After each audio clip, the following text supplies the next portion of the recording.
And then that's gonna give you the cushion that you need. So it's just sort of building the cushion as you want. I'm gonna come up to stand for just a moment. So much of all of these postures, it's really about just listening to your body and really like taking stock of where you actually are today, not just where you think you should be. So if you start with one blanket and you're like, bitch, this is not nearly enough cushioning. I need like a lot more going on. Fold up the front edge of your mat. And then if the front edge of your mat is not enough, just keep rolling it up until it is enough. You can take, some yoga studios have wedges that you can slide underneath your heels.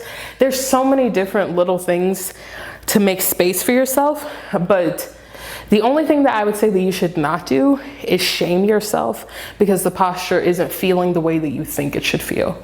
You set it up for where you are today.